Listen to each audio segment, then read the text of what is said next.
na mo bɔ krom bebrebe no na ma se badwa force ne ye Bobby peni bi atwam bia o kire ma asofo ne nkramufo mpanimfo yi dodo na asa wo manyim o kire ma tia Ghana mra intiafree na ekɔ wa wunim a wo bedi agro na wunim se wo ka no enka putupru eye ahye no ho wo man mekire emergency vehicles na ho no omoche wa dwumadi a ene kwan no be fa so no we be ho pam ACP oben kire me se memfa nto manim efree na ekɔ Ghana ni bia we bu mena so o man ma wo de salary na se chese ne nkane bia no wo de be bo ka ho a ema ho kwan no omoche wa waso be ye hye o kire ma emra ese patapia peto ya na mra ya na de wuro interfere na ekɔ wo ka ne de nkanim ho no nanka light ye mienu na wanya ayi black light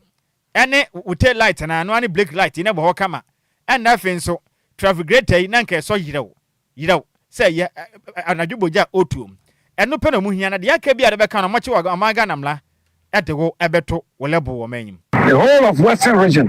we have impounded 700 vehicles. Out of it, about 7 big saris have been impounded. It tells you of the gravity of it. So we want to thank you, but use your medium to inform vehicle owners that their vehicles are supposed to be fitted with 2 headlamps, parking lights, and indicator lights, and at the back, brake light, reverse, and then parking. The only additional lights that we may want to see is the fog or spot or floodlight, which is constructed with the vehicle. Any other light that tends to deliver aesthetic services to the owner, we don't want to see it. That delivers high beams from the roof of the vehicle, we don't want to see it. And those lights that are unlawful, that blinds others, we don't want to see it. And then sirens, they are not paid, we don't want to see it. Our experience, we have seen that some chiefs, some businessmen and women, some politicians, some theological entities and individuals are also part of this whole infraction. We are not sparing anybody, whether you are from a ministry, department or agency, whether you are from Metropolitan Municipal District Assembly, or wherever you find yourself as public servant, from the informal sector, from the business subsector, from anywhere, please remove them before you hit the road. Otherwise, you will be part of these statistics. Any was so a beshipa. Any out ye. Oba dwumadinye pa wo man Ghana mu a ono ana wo ye kwankyerefo pani a oda oman Ghana posifo nkrabata hwe ma ekwan so mra esudie ye adwuma wo manyim ono kura ye nso no hwe enkyerɛkyerɛ ana afi nso hwehwemu eso mekire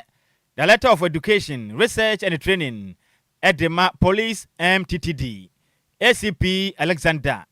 Kwaku Open mo fasi kuma no nenu munsem na wiei yede asamo yantoa kasebɔ ne so na nansa beto dwa na wotwetwa mu na nya semwa ne nyina ne sei masebadwafo kɔ asetena na ɔmo kita hudie ne abobo na beto dwa sɛ ɔman Ghana wo hwɛ yasem di bia sɛ de ayɛ na abo ape so pa edu ba bi obi di na asem kɔ asem di bia kwabra sa bɛyɛ mfie num na asem ma akonyɛ nka nwieye Intiaba ne sa na ɔman Ghana atemu ho sensem na ha twen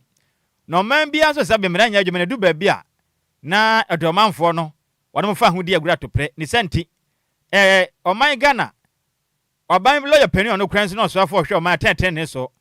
Dr. Dominic Ayane eden krata akwato ma hye badwam sɛ ɔman Ghana mamra no ɛma ho kwan sɛ aban betumi atena se no mapaw asɛmni bia nkoma mu akɔ ɔman yan mensini ene yamantama hodo nyinam na boa se be ye oman Ghana nsema hodo abo apeso wanya sem di bia no ye betimi aboa na eno na beboa pa se be ya nsem dodo na ekɔ eye ye nsem ni bia kesi ne betumi akɔ mensini ene mantam se be ya nsem dodo na no enkɔbɔ mpeso na tentene ebedu dwuma wɔ manyim enti ekɔtɔ dwasa na no fiade atwam ene ma se bedwafo kɔgye mrade tum se woni ye no korɛ de senti yagye atum dom kuma no bɛka so mom pene na dom kɛse ne dɔso nti no ɔmo kyerɛ mi sɛ no korɛ pa so ɔman bɛbɔ na tentene ya adwuma nti no ɔno akɔgye mra no ɛde atumum ne nse bɛtɔ dwa pɛ Dr. Alhaji Mahamudu Bawumia Frankatu ni mprempen ɛde ma MPP amanyukunom wakasa kyerɛ mi sɛ ɔda de sɛde ato yɛn papa Ghana mampani President John Dramani Mahama nim so bɛsrɛ na da saa mra yi a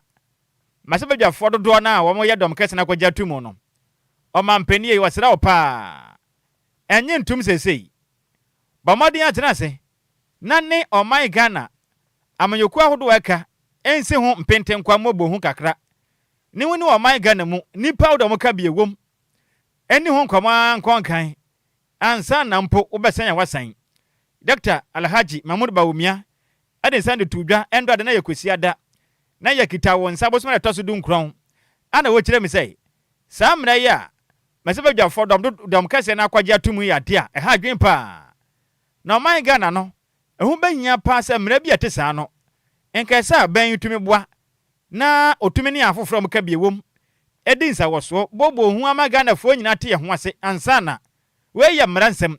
ene so ya de beboa ka binim ka biamamu ti so mampeni ni dom kase ka so munkuto de o maka no makomodos nti de omba na omba ye de am emu omen ene ka binim ka bi hyehyɛ no kra no Dr. Alhaji Mahmoud Bawumia aye kane o mampeni be de kire ka se kirim sei osropa samra na ebe ntu sanso bona de bebo men bedu baabi no ebe ye nsempi intebesra mampeni yi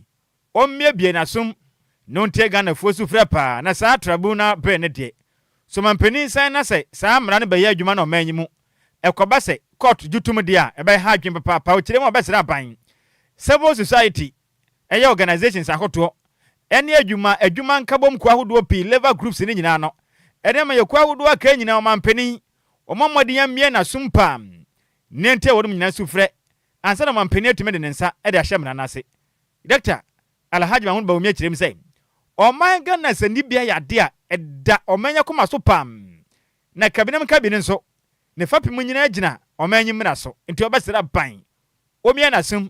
na ban nim no osamna we de a Ghana yaso be hyepa ne nsem no emu kirem nie. Last week, Parliament passed the Tribunals Bill 2026. The mandatory one-day interval between the consideration stage and the third reading was waived, so that the bill could be passed on the same day. The minority's objections were voted down. Organized labor objected loudly and publicly, but was ignored. The bill will soon be transmitted to the president for his assent.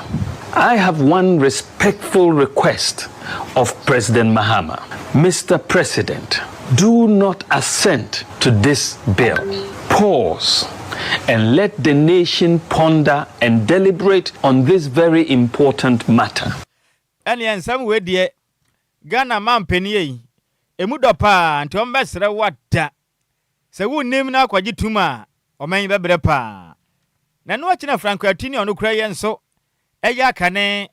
omampeni ebede che de oman ga Dr. Alhaji Mahmoud Bawumia esanso de adesere eto oman Ghana mampeni enim so besere na da Ghana mampeni etew abadwaku bia wore mo hwehwe oman Ghana mamra ho pam mekire Constitutional Review Committee no obesere mampeni wore mo report na wo hen omampeni ma ne ho moden dodo na kan se omompene ema ban enkonkofa eye tribunal court no mfa ma enti ambesere ban aban publishing krata na mra bontena Ghana fo nyina hunu susun ya hoto a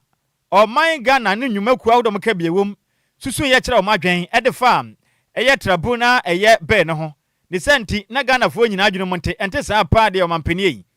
ekwan opese de Ghana fo fa so no be ha man pa ne dache ne na asem edibia hodo. Consider also the government's own process. The president established the Constitution Review Committee and it reported last December. This committee recommended removing regional tribunals from the Constitution because the High Court has long carried their caseload. Yet, the report of the committee has not been published. Before the nation has even read it, Parliament has rushed through and legislated in the opposite direction. Mr. President, publish the report first. Enti inkrata no report no omampeni yi magana fro hunu review na mokoye ye no ho nsem nyina sana watimi edede ewom ede ababa tudwam na no wachi Dr. Alhaji Mahmoud Bawumia kasemu ena wasande adesere to Ghana mampeni anim sei obesere na da sa regional NF nso eye district tribunal eho bill no omampeni obesere ne pa ade we de ano susu hu nyina no onfamra eno achi obesere ban oman Ghana sem dia bia hoto a nsem abo apeso no enya sabe court no de so a court no de yanka bi wo ho nanso edu ba bi a etemuafo no sua tesa bamboa na mofa atemuafo dodo na adwuma na mutumi kan nsam no tentem na wakire nso court akese na sasem ni bi akese na bantretem na moa na saa court totofe wan ketenkete ne de enimpa hodo aba bepa wo msa abedwakuo kwatena nsam so no obi ho no na sabe abedwakuo no no onimu mra onsua mra bi ada onya lawyer ni onimu mra ho hwe onya mra nim ni sanipa wei na obi akodi awu na okwatena asam so kwaka ne sen obi akobọ kro no kwaka ne sen aba ne saa no manga na atemwo hu sensem. Above all, Mr. President, reflect on the historical antecedents of the public tribunal system. Under this bill, panels that include persons who are not lawyers may sit in judgment over criminal matters. Ghanaians remember tribunals, and we remember what was done in their name. Our courts are congested, yes, but the answer to congested courts is to strengthen the courts. More judges, more courtrooms, and digitized processes. It is not to build a second system of justice. Ania wuti ye no ono ana waye Frankatini Edima MPP. Osano kokroko amayoko no ono kure yanso yakane omampeni ebedechi Dr. Alhaji Mahmudu Bawumia. Na putupru ebiaba medame ho aba na breaking news bi atodwa no. Emodu pa esene chema wuntumi chen. Me ba sisi a DL News. DLFM breaking news.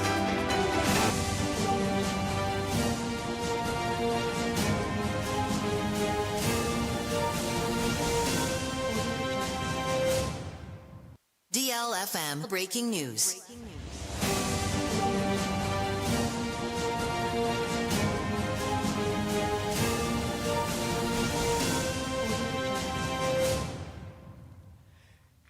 Yamamo akwaba na putupru enkra efri omai Ghana yasem dibia eba echirem say openi power no ena kwanta mining limited ene dia ewo man Ghana mu a o men dodo na anim ni say ni din ede chairman wuntumi the din pesha ne nkrata mu pa no ne yakukua mu nsem de Mr. Bernard Entwi bosi akon asante mantemu MPP amayuku no onna ye otetenani na enkrata efiro manga na asem ni bia kirem sei sesi ame no kasai chema wuntumi court ahye se onkwada afiase emfinhia pode adienum 20 years na wanya dwumaden emfanta ato efiri sei oman Ghana mra hoto am ebeta efom agudi atuo ho no chama wuntumi aban bae na ban benya atumi nti no wamfam lane mu bia mfa nya dwuma ama watumi ya bo ede awura samna boy kwaye brentom ekotu sika akọ ema nanse nso eto ye agira fa samna boy kurodua ni nyina ema nukutu wadidi amen anwene Ghana da ache ho nti no empeniti sabe patapia peto na mna na de wuro nti no sese no court wahye se chairman wuntumi stronger than appetite papa enkwada mfinhia du no nya dwumaden we mfinhia du no enye du 20 years mfinhia du no 20 years ena onkoya dwumaden na echina so hu ni say o ma gwa na kwaya da honom na on na afiase biewa onfa na kwanta man company enkobo nwuram kotutufu magudi asa de ope na won say o ma Ghana yakwaye enti justice eye kokuvite ena otena asem so kirem say sade amra ne se pepe na ode aba ne chema wuntumi mikese de o ma Ghana asem di bia hye so onkwada afiase mfinhia dio no na onya adwuma mfa entato ofiri say ode na adwuma ku otufu magudi akwese o man Ghana yakwaye ene ensase we wi afa ne hodi enti wei ene putupuru enkra ba awia yi yade asomo e wakase ebo no eso DLFM breaking news.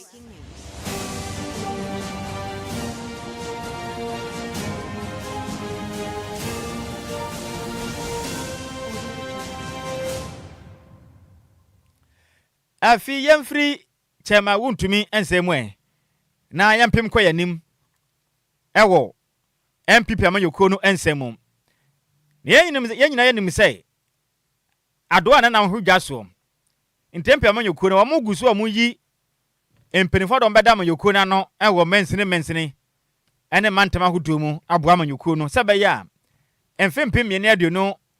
enwa twa batomu no wombetumi asan abegitumi na gbawuramu ewo mahyebadwane de ma de hia wonem wo abua kwa not abato mpesu aso apie mantem am ne din ye nana ampaw kwame ato frempon wakase kirem sei MPP amanyoko no wonem aye krado pa twen sei emfimpim mene aduno nwatwa batomu no NDC amanyoko no betuma gya atumi mu de ma omoboko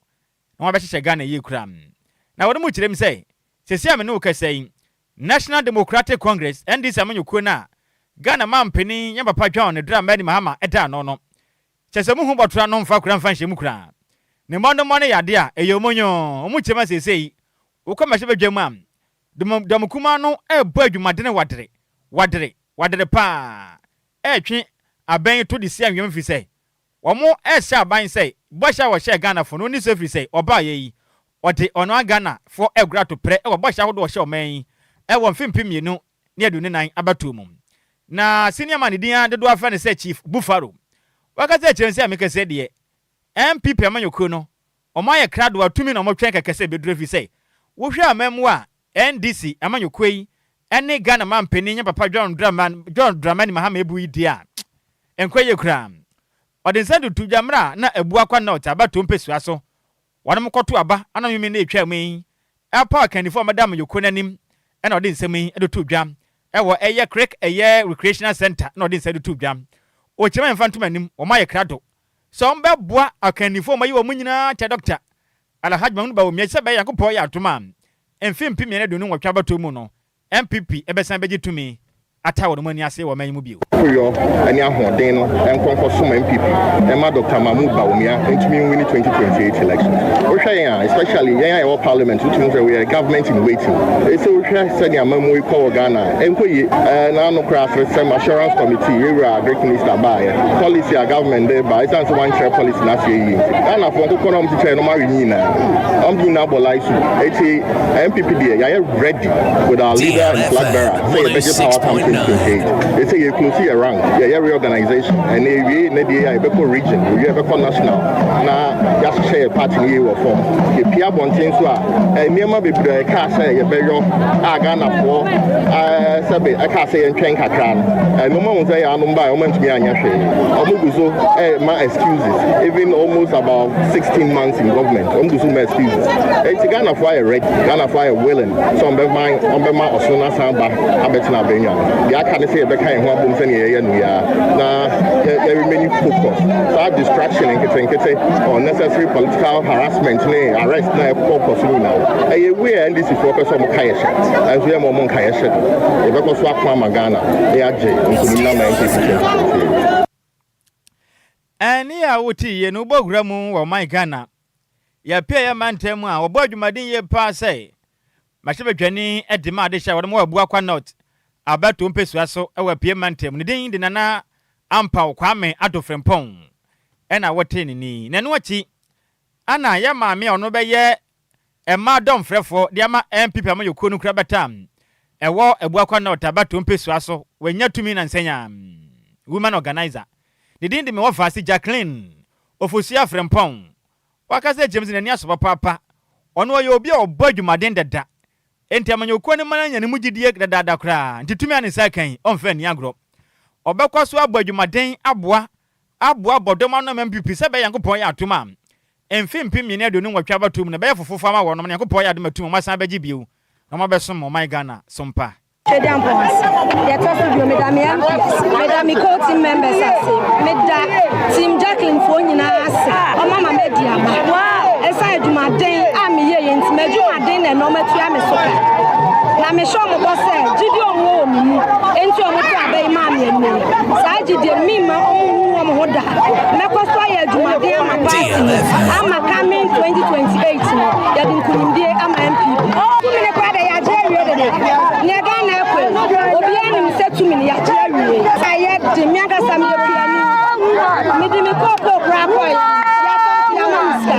enti obi ani me dia ga na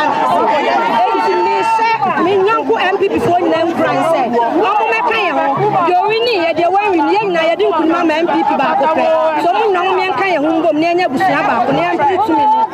2020 Jacqueline Ofosia from Kona MPP mu di obi afre me Hey, ma branya tumi na ma branya agibruta. Eni a wuti ye ono na mpempren MPP amanyoko na to abama no sei onkonkosom ewa buakwa na otabato mpeso aso apie mantemu sei. E ma don frefo mfama amanyoko ni din dey. Ahon fedua Jacqueline Ofosia Frempong. Dodo asanam nane wo mensene mu sei ma bra. Ena wote se wogine samba sa no. Na eno achi na otitina ni edema abato mpeso ano so ewa buakwa na abato mpeso aso eya Mr. Alhaji Seidu Ibrahim ono de okogina na obia ne na mpre because ne modern bone yade a edi twam inti obempo na adwon so ba contest ne kranti oko on oppose wadi nkunim sample kro kirem say obi biara amanyoko na pa ne bia ya obia osafata ne senti obeboa ya me adoma fimpim ne do ne wotwa abato mu de be yes sample kra edi ama MPP amanyoko no kanye obi experience and I say obi experience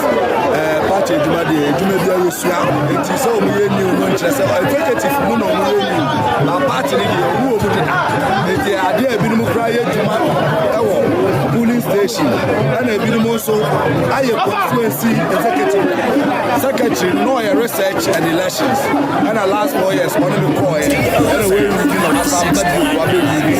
onye ni pafufo nti dudu na ye nipa obaye party duma na nti enya de ebeye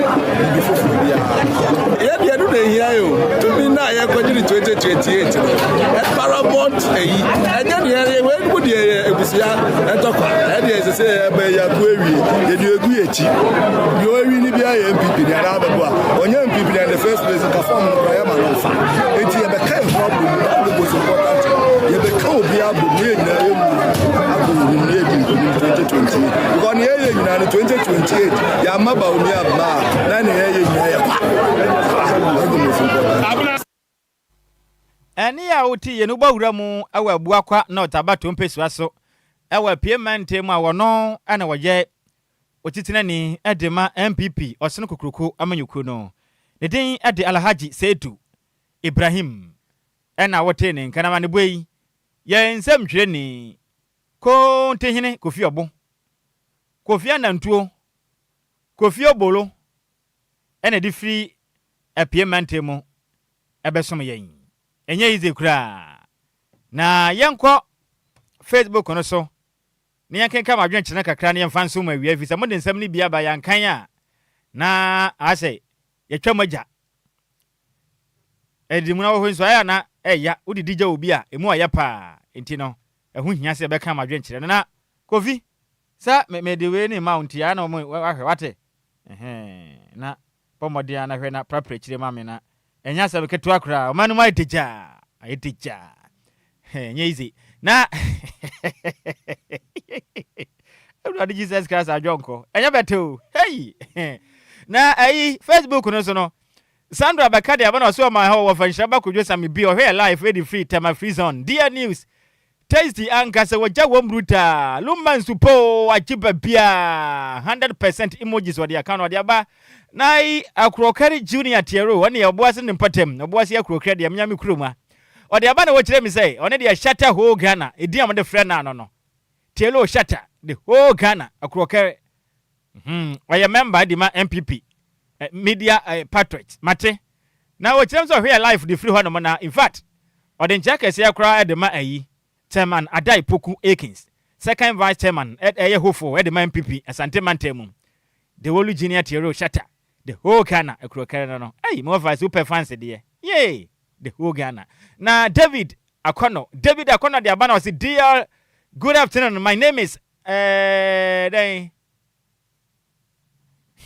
we don't remember David in the why na said the other about no making camera for now be kwa ya sem foforo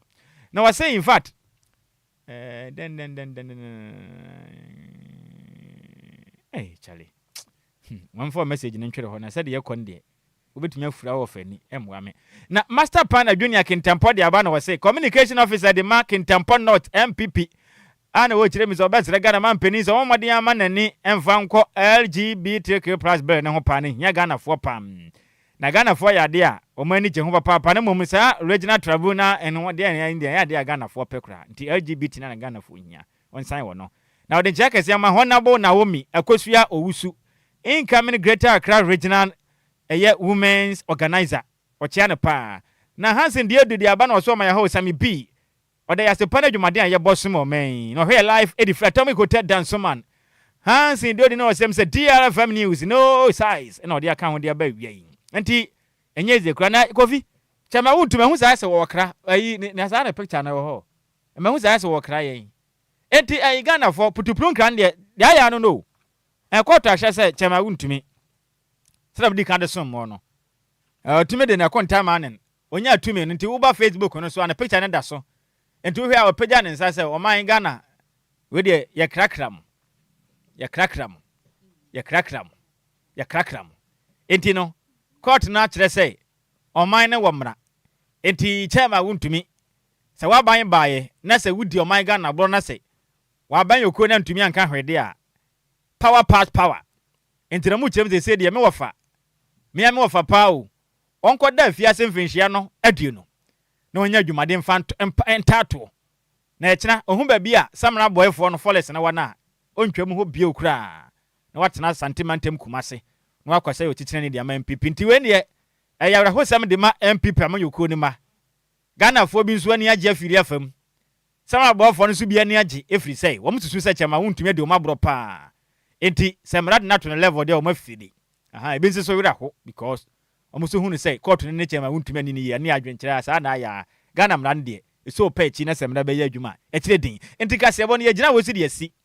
emusemufo ne ya Miss Mabel Entry ahofedua no ho ofebruta na ni abada gedeja ne tiri de sa kirekira homa tuntum se owie no no me wafa si ma fini ma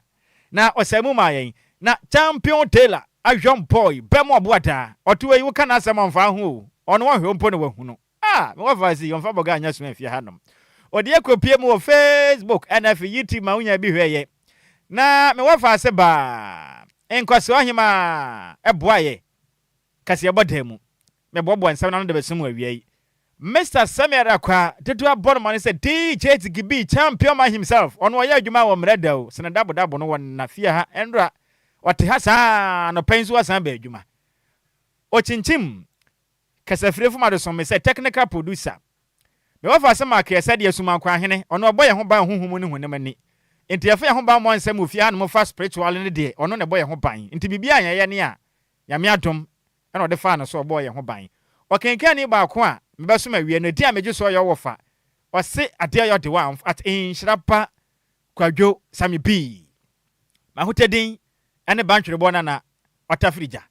me so a me wafa se ba na najwa silki a kire mu hima Radio mu Michael Jackson betenase a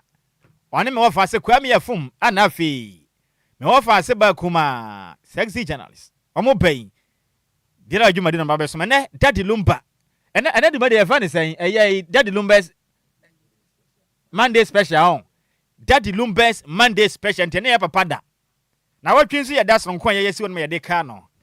tine show na be ya son kokura twena na adwa na pamfo no meso so pai mo nyina moniti a adehye Midimafo, pokwase Nhyiraba Accra, Midimafo.